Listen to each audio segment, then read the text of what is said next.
Well, thank you, Eric, for that very full introduction. My mother would have loved it. My father wouldn't have believed a word of it. But nonetheless, you read it exactly as I wrote it, so I really appreciate it. So I'm going to take out my new glasses. My kids tell me, they assure me that I look cool in them. And I told them that I think they've given me the wrong prescription, so I'm going to have to try studying myself. First, I want to thank Mike and Dr. Hoskins for this incredibly wonderful evening. It's always very difficult to follow Susan Jackson because I have to have 100 jokes and I don't have any, which is a very serious topic. But she's a wonderful colleague. Susan and I have worked together, I don't want to say how many years. She looks a heck of a lot better than I do, and that's all that really matters, but she is a wonderful professional for this community, and I thank you, Susan, for all the work you have done on behalf of the Jewish community of Canada. Now, my dear friends, there is an ancient Jewish folktale which tells of a man visiting hell and being amazed to find its inhabitants all seated at long tables with fancy tablecloths and beautiful silverware, delicious food in front of them. Yet no one is eating. They were all wailing. Well, on closer examination, the visitor saw that none of them could bend their elbows. So while they could touch their food, no one could bring the food to their mouths. The visitor then went to heaven, where the scene was identical. Long tables, fancy tablecloths, beautiful silverware, delicious food, and here too people could not bend their elbows.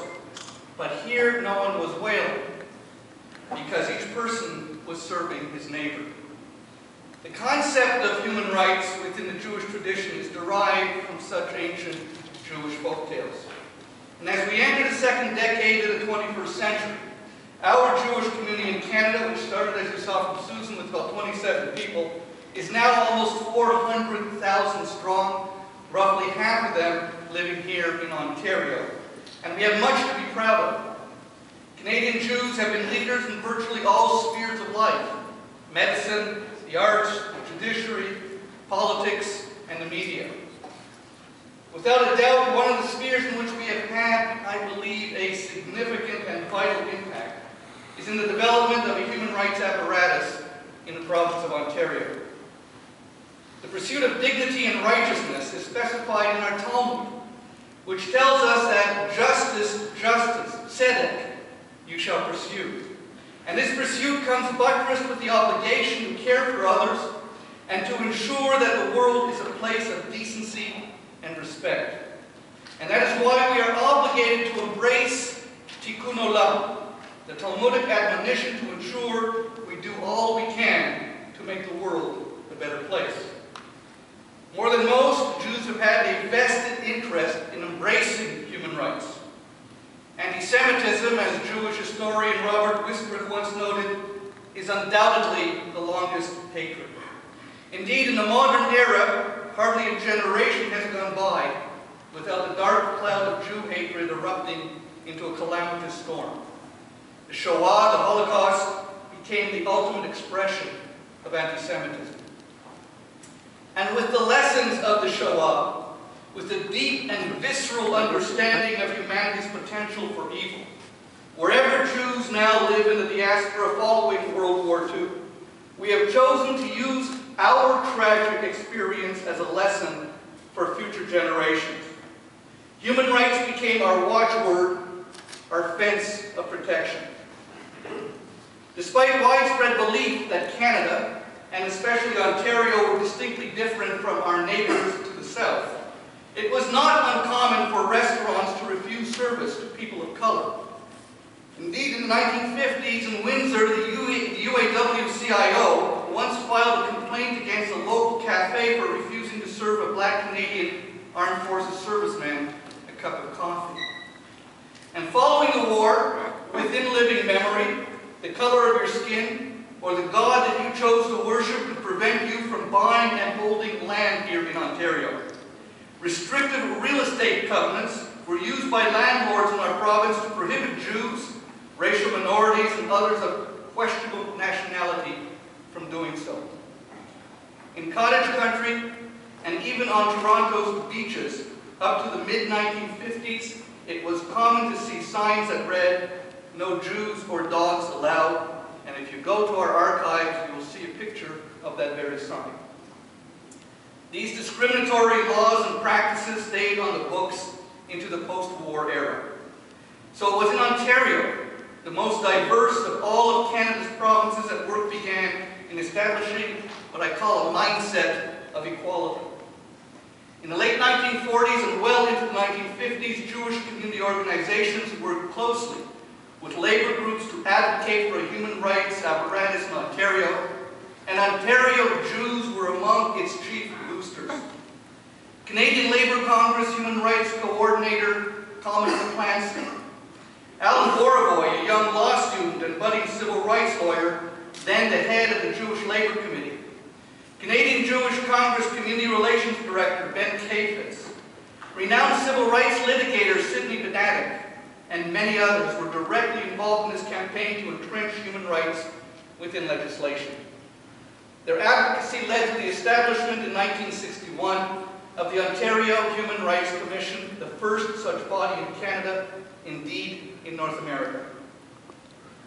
For the most part, I think you can say that we all feel, as Jews, somewhat more assimilated into the mainstream. But there remain, even today, those at the extremes of the political spectrum who have fastened on to Israel, our beloved Israel, as a new vehicle for anti-Semitism. While plain old-fashioned Jew hatred emanating from the usual gang of bigots and anti-Semites still bears its ugly head. Can this still be happening more than 65 years after the Shoah? Sadly, yes. The good news is that Canada has strong anti-hate laws that well balance our right to free speech with the poison of hate speech. And in Ontario, as well as several other provinces, legislatures have adopted motions condemning anti-Semitic sloganeering. Indeed, our federal government adopted the Ottawa Protocol against anti-Semitism, an action plan devoted during the second annual conference of the Inter-Parliamentary Coalition for Combating Anti-Semitism, the ICCA, which took place in Ottawa in November of 2010. It was embraced by all political parties in Canada and by many other countries worldwide. But my friends, we cannot be complacent. Another great Jewish human rights activist, a former chair of Canadian Jewish Congress, a mentor of mine, and a former Secretary General of the Ontario Federation of Labour, Louis Linkinski, once explained to me that we as Jews need to have a world view. Louis used to tell me that you cannot have justice for Jews if there is not justice for everyone. And I am proud to say that Jewish human rights activists of the past and present continue to this day to stand on the shoulders of those pioneers, like Louis and others who paved the human rights highway.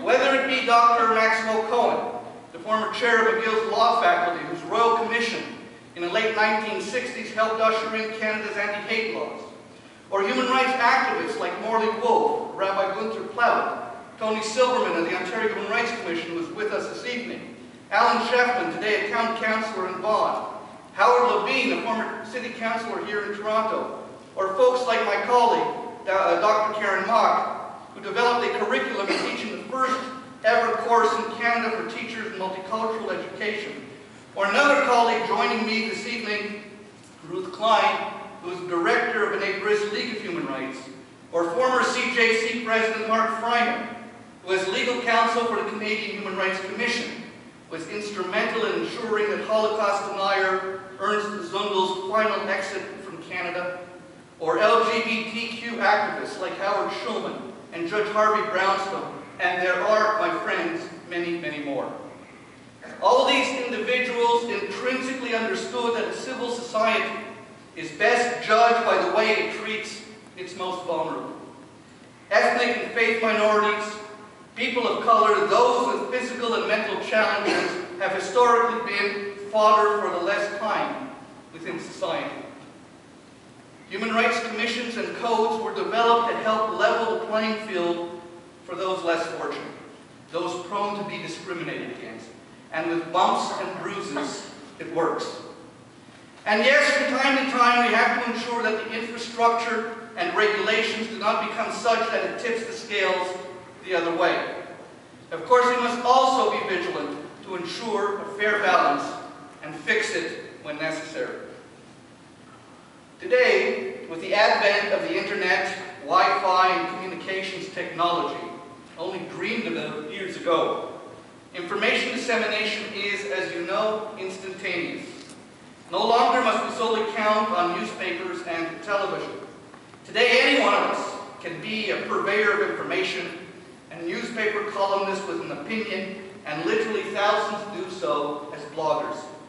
Regretfully, though, the responsibility of measuring criticism with sensitivity is sometimes sadly lacking.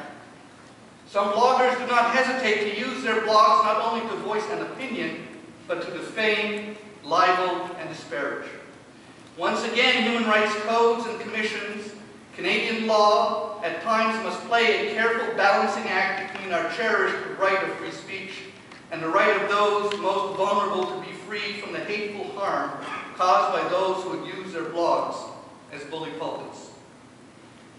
My dear friends, there is an old Hasidic tale that tells of a man who spoke ill of his neighbor. Realizing his mistake, he went to the rabbi and asked forgiveness. The rabbi said he would be forgiven, but first he must take a feather pillow to the center of town, rip it open, and spread the feathers to the wind.